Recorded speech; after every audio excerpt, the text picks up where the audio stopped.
Majlisa obboleettii teenna Haliimaa Hitayyaa. Abbaa tiknisaa 40ti.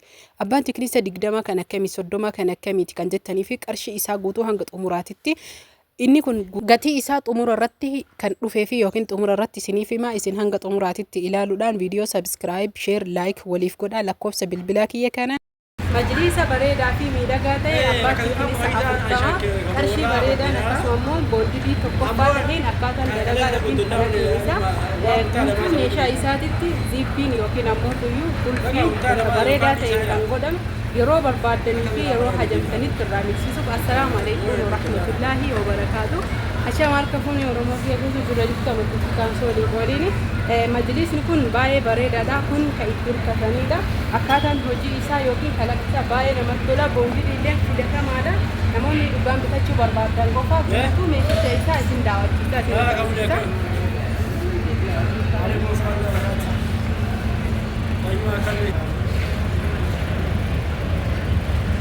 Tikkaan isaa yookiin ammoo bakka isaa haala kanaani sirriitti waan isin hubachiisuu barbaadu keessa tikkaa yookiin makaddaa isaa ka jala taa'u ka mukaan dalagame ziippiin itti godhame akkaataa irraa itti baasuu miicuu dandeettanii fi jijjiirraa miidhagaafis tahee jechuudha. Haalaan baasan baay'ee mijataallee tahuu baate sababni isaa mukaa jechuudha. Inni kun ka irra kaayanii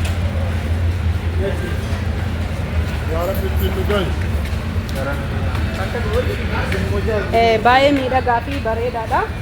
Itti aansuun ammoo tuyyuu kun abbaa tiknisaa 40ti. Namoonni hedduun tiknisni 40 akkamii, 20 akkamii, 30 akkamii warri jettaniif inni kun abbaa 40ti. Abbaa 20 jechuun kanaa fi kana hubadhaa sirriitti.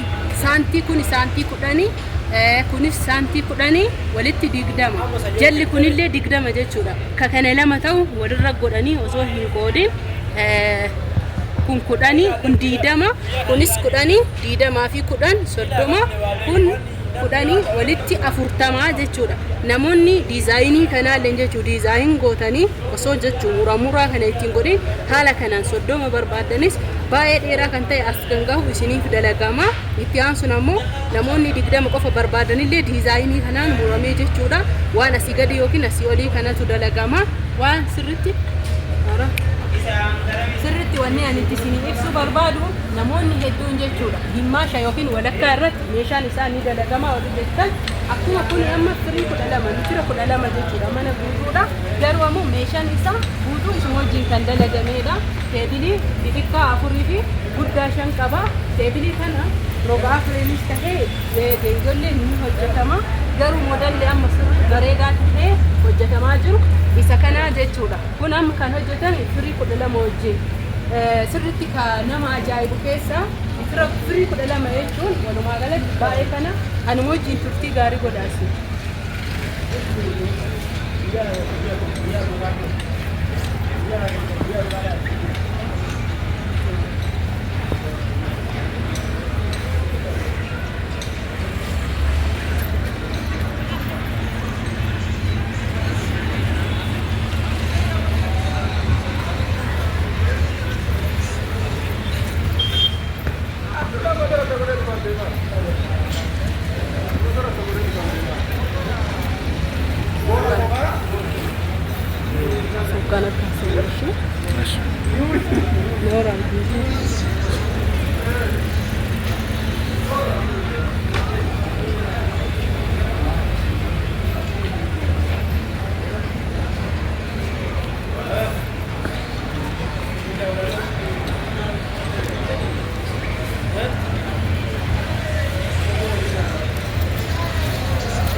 barbaadu guutuu isaa isin agarsiisa. Meeshaaleen isaa meeqaan jedhaniif amma kuni firii 12 irratti yookiin meetira 12 jechuudha. Asirraa eegalee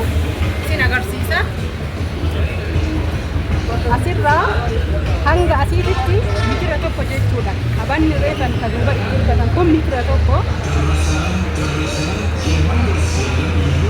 Akkasuma ammoo iyyuu makaddaan isaa sadiin ka dalagame jalatti muka gubbarratti illee kan itti hirkatan bifa bareedaa fi miidhagaa ta'e kanaan itti aansinee geengoo kana jechuun rogaa fireenis isinii hojjanna. Geengicha kan rogaa fireenillee isinii hojjanna. Diizaayinii isin ergattanii filannoo keessanii kalaraa fi diizaayinii isin feetanii achirraa akkasii mitira tokko namoota nagaa fudhatanii jechuudha. Inni kun ammoo mitira lama asirraa eegalee akkanumatti dhufee hanga asiititti mitira lamaa jechuudha. Baay'ee guddaadha.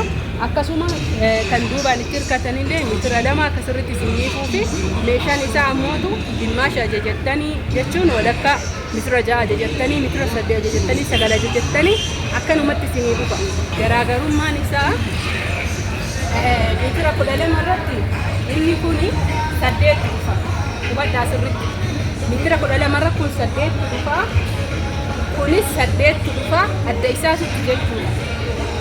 Kunis 8 dhufa. Hundi isaa 8 garuu teebiliin isaa 4 fi guddaa tokko jechuudha. Iddaan sun ammoo mitira 8 yoo ajajatan ni hir'ata jechuudha. Meeshaaleen kunneen irraa hir'ata. 6 irratti ammoo iyyuu 4 dhufa. Isiniif galee kunis 4 kunis 4 tarii 8 irratti 5 tahuu mala haala kanaanii 5 dhufa.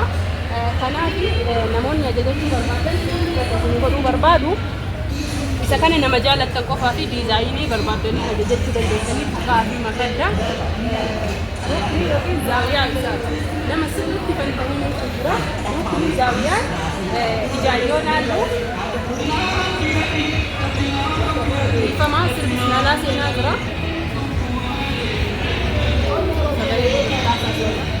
Kanaaf zaawiyaa yookiin rukniin isaa kun akkana yoo ilaaltan waan xiqqaa isiniif fakkaata. Garanatti mitira tokko isa sirriitti kan ifa namaaf godhuu barbaadu garanattis mitira tokko argitanii sirriitti naa hubadhaa. Hordoftoota fi kabajamtoota biyyaa namni biyya jirtanis ta'ee biyya alaatii maatii keessaniif ajajjan kun asirraa haga asitti mitira tokko achirrallee mitira tokko walumaa galatti zaawiyaa yookiin ruknii mitira lama jechuu kan ajajamu achi mitira lama isin agarsiise asitti illee mitira tokko isin agarsiise mitira 3 kun mitira lama walitti mitira 5 jechuudha. Asirraa hanga asiitti illee guutuun isaa mitira lama kunis dhuunfaa isaatitti zaawiyaa yookiin rukniin mitira lama guutuu irratti zaawiyaan kan dalagamu mitira lama 8-9 irratti illee mitira lama zaawiyaan lama ni dalagamoo barbaadan asirraa hanga asiitti illee mitira lama kun ammoo mitira tokko jechuudha. Adda baasii nu agarsiisu warri jettaniif mitira tokko agarsiisuu danda'a. Boondidiin isaa waan ulfaatuuf nama dhiiraa barbaada garuu lafti saramiikaa mitira tokko jechuun waan haganaati jechuudha. Sirriitti ifa godhee wanni ani isin hubachiisuu barbaadu mitira tokko jechuun waan haganaati. Keessuma nama lamaati nama sadii jechuudha. Kunoo sirriitti akka ifa isinii ta'u barbaada. Maaliif yeroo hedduu mitirri tokko hagam gayaa kaareen tokko hagam ga'a warri jettanii gaafatan mitira tokko yookiin kaaree tokko jechuun waan kanaa jechuu barbaadeeti.